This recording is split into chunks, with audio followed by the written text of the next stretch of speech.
Selamat datang di channel Ye Chen Ping Mania. Terima kasih pada Tuan Rahim Awang yang kembali gabung dan berlangganan di channel Ye Chen Ping Mania. Semoga dilancarkan rezekinya dan diberikan umur panjang yang penuh keberkahan. Terima kasih kepada semuanya yang sudah like dan subscribe. Semoga selalu diberikan kesehatan dan kesuksesan. Penguasa Istana Naga Langit bab 4593 sampai bab 4595. Kamu benar-benar tidak beruntung. Tapi untungnya ini bukan masalah besar. Tidak akan lama lagi kamu bisa keluar. Chen Ping sengaja mengikuti kakak laki-laki si bungsu dan berkata, "Ah, bagaimana mungkin? Aku takut aku akan mati di penjara ini sebelum aku bisa keluar. Sekarang aku hanya berharap adikku dapat mengumpulkan cukup koin roh emas ungu untuk menebusku," kata kakak laki-laki si bungsu. "Apakah adikmu punya uang untuk menebusmu?" Chen Ping bertanya. "Tidak, tapi dia tampaknya bersama seorang pria kaya generasi kedua yang tampaknya cukup kaya. Dia memberiku pil berkualitas tinggi untuk dimakan. Jika adikku bisa memikat lelaki kaya generasi kedua itu, mungkin dia punya uang untuk menebusku."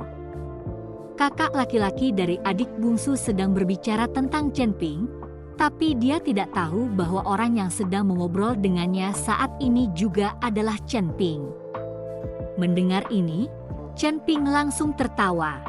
"Apakah kamu tidak takut kalau generasi kedua yang kaya itu hanya akan bermain-main dengan adikmu dan kemudian melarikan diri?"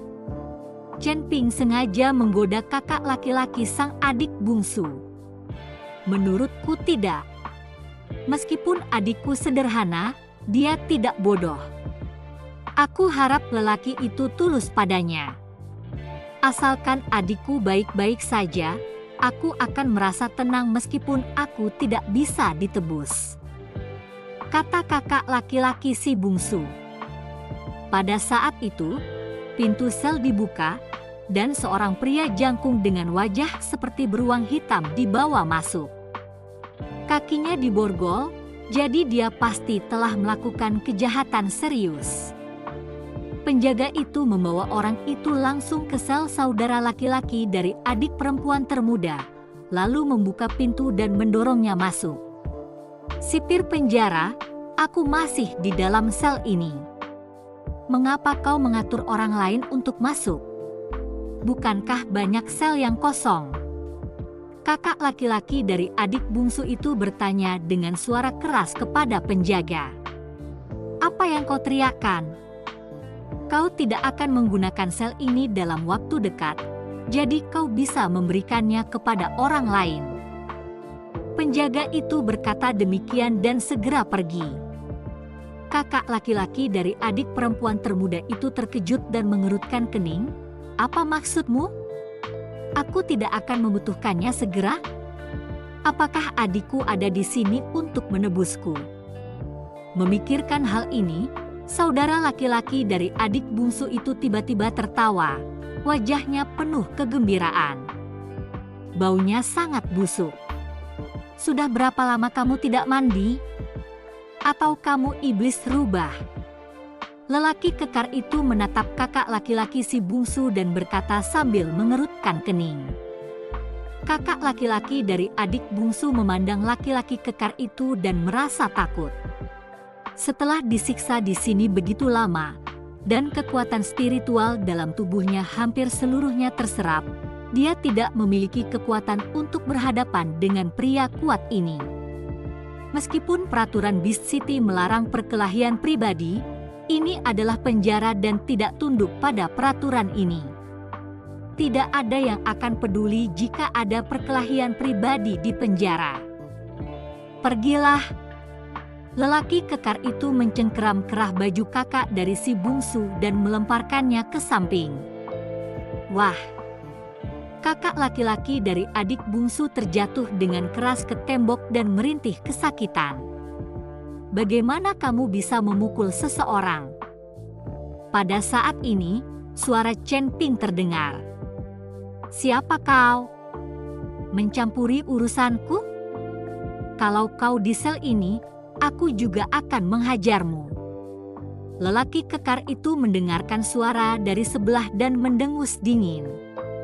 "Ya." Chen Ping menendang tembok pemisah antara sel. Terdapat formasi di setiap sel, jadi dinding hanya berfungsi sebagai penghalang dan tidak dapat menghentikan para pendeta yang dipenjara. Yang benar-benar mengendalikan para pendeta ini adalah formasi di dalam sel. Tapi di mata Chen Ping, formasi seperti ini sama sekali tidak ada gunanya, terlalu kekanak-kanakan. Formasi seperti ini tidak bisa menghentikan Chen Ping sama sekali. Lelaki kekar itu tertegun saat melihat Chen Ping tiba-tiba berlari mendekat. Kakak dari adik perempuan yang sedang meratap, membelalakan matanya dan berhenti meratap saat dia melihat Chen Ping. "Kamu, kenapa kamu?" Kakak laki-laki si bungsu memandang dengan tak percaya dan berkata, "Mengapa bukan aku?" Chen Ping tersenyum tipis, lalu menatap lelaki kekar itu. "Kamu, yang belum sepenuhnya berevolusi menjadi manusia, berani bertindak liar di mana-mana." Terima kasih masih menyimak channel Ye Chen Ping Mania. Wah, kamu hanya seorang manusia di alam kesengsaraan, dan kamu berani berbicara begitu sombong. Orang kuat itu meraung. Walaupun masih ada rambut di wajahnya dan sekilas orang bisa tahu bahwa dia adalah beruang hitam yang telah berubah wujud, dia sebenarnya berada di alam Mahayana tingkat kedua. Itu bukan sesuatu yang bisa dikatakan oleh seorang kultivator kecil di alam kesengsaraan. Dia berada di tingkat kedua alam Mahayana. Kamu tidak sebanding dengannya. Jangan ganggu dia, kata kakak dari adik yang paling muda itu kepada. Wah, kamu hanya seorang manusia di alam kesengsaraan, dan kamu berani berbicara begitu sombong. Orang kuat itu meraung. Walaupun masih ada rambut di wajahnya dan sekilas orang bisa tahu bahwa dia adalah beruang hitam yang telah berubah wujud, dia sebenarnya berada di alam Mahayana tingkat kedua. Itu bukan sesuatu yang bisa dikatakan oleh seorang kultivator kecil di alam kesengsaraan. Dia berada di tingkat kedua alam Mahayana. Kamu tidak sebanding dengannya. Jangan ganggu dia, kata kakak dari adik yang paling muda itu kepada Chen Ping. Jadi bagaimana jika tahap kedua alam Mahayana hanyalah omong kosong? Chen Ping setelah berkata demikian, dia langsung meninjunya. Lalu lelaki kekar itu melesat maju mundur, menghantam formasi di dalam sel secara langsung, dan jatuh dengan keras ke tanah. Ketenangan. Chen Ping mendengus dingin. Kakak laki-laki dari adik bungsu melihat kejadian itu dengan kaget, wajahnya penuh ketidakpercayaan. Nak, beraninya kau menyerangku? Pria kekar itu berdiri dengan wajah marah dan menatap Chen Ping. Dia tidak menyangka seorang kultivator di alam kesengsaraan berani secara aktif menyerangnya.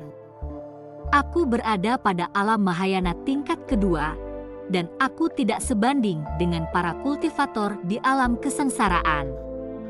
Sekalipun dia telah mencapai alam kesengsaraan tingkat ke-9, dia tidak akan pernah sebanding dengan seorang kultivator di alam Mahayana. Kamu benar-benar mencari kematian. Wajah lelaki kekar itu memerah dan dia menyerbu ke arah Chen Ping sambil meraung. Namun saat ia hampir mencapai Chen Ping, ia dipukul lagi. Seorang kultivator tingkat kedua di alam Mahayana telah lama tidak terlihat oleh Chen Ping.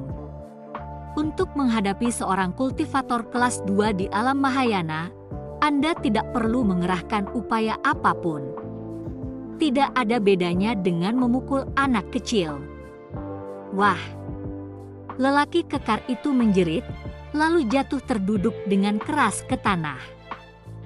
Pria kekar itu berkulit tebal dan tampaknya memiliki temperamen yang keras kepala.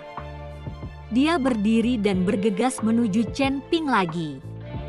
Wah, wah, wah.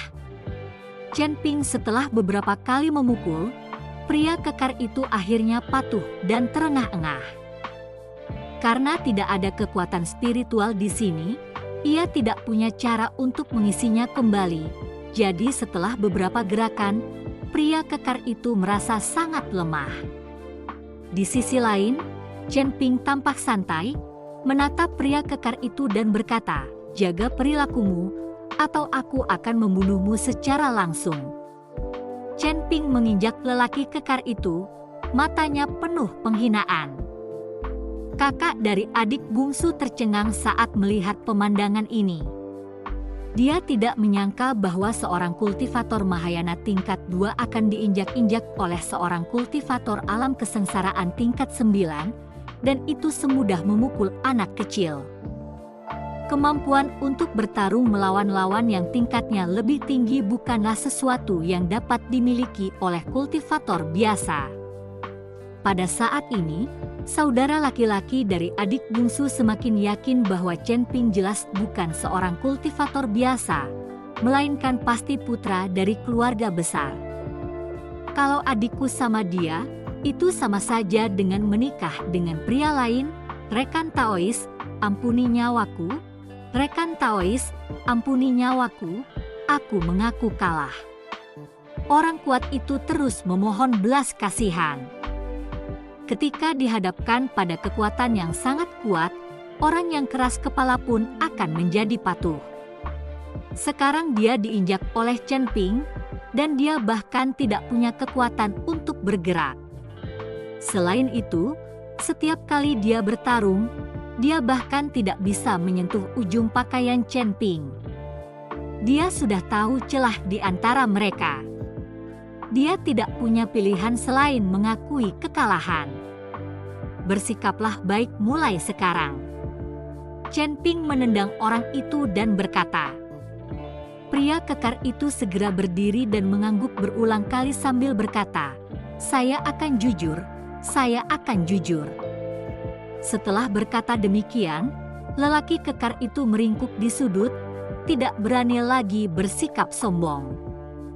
Kakak laki-laki dari adik bungsu juga ikut bangun pada saat itu dan memandang Chen Ping, matanya menampakkan kegembiraan sekaligus ketidakpercayaan. Rekan Taois, bagaimana kau bisa sampai di sini dari sel sebelah? Bukankah ada formasi di sel sebelah? Dan kekuatanmu di alam kesengsaraan, apakah itu palsu? Apakah kau menyembunyikan kekuatanmu? Kakak laki-laki dari adik bungsu sangat penasaran dengan momen ini. Chen Ping menatap tajam ke arah kakak laki-laki si bungsu, tak berkata apa-apa, lalu kembali ke selnya. Melihat hal itu, adik laki-laki bungsu tidak bertanya apa-apa lagi. Chen Ping tidak mau mengatakannya, dan kalau terus bertanya, Chen Ping akan merasa jijik. Terima kasih masih menyimak channel Ye Chen Ping Mania. Keesokan paginya, formasi di dalam sel tertutup secara otomatis, dan saudara laki-laki dari adik perempuan termuda itu keluar dari sel dan berkata kepada penjaga, "Sudah waktunya keluar untuk menghirup udara segar. Waktu yang tersedia hanya setengah jam sehari, jadi jangan menunda." Chen Ping bangkit dan mengikuti saudara laki-laki adik bungsu keluar dari sel. Tetapi orang kuat yang dipukuli Chen Ping kemarin tidak bergerak, tetapi meringkuk di sudut dan tertidur. Setelah meninggalkan sel, sinar matahari yang menyinari tubuh saya sungguh nyaman. Namun, penjara itu dikelilingi kabut putih. Orang-orang di luar tidak dapat melihat ke dalam, dan orang-orang di dalam penjara juga tidak dapat melihat apa yang terjadi di luar. Banyak pendeta keluar dari sel-sel lainnya satu demi satu. Mereka semua berkulit pucat dan bertubuh kurus, seolah-olah mereka telah kehabisan semua energi mereka.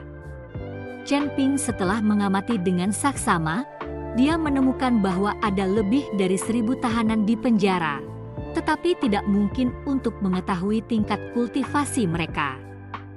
Bagaimanapun, mereka telah menjadi seperti ini, dan aura internal mereka terekspos, jadi tidak mungkin untuk mengetahui di alam mana mereka berada.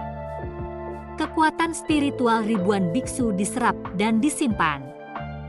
Chen Ping tidak dapat membayangkan betapa besarnya kekuatan spiritual yang tersimpan di pohon kuno ini.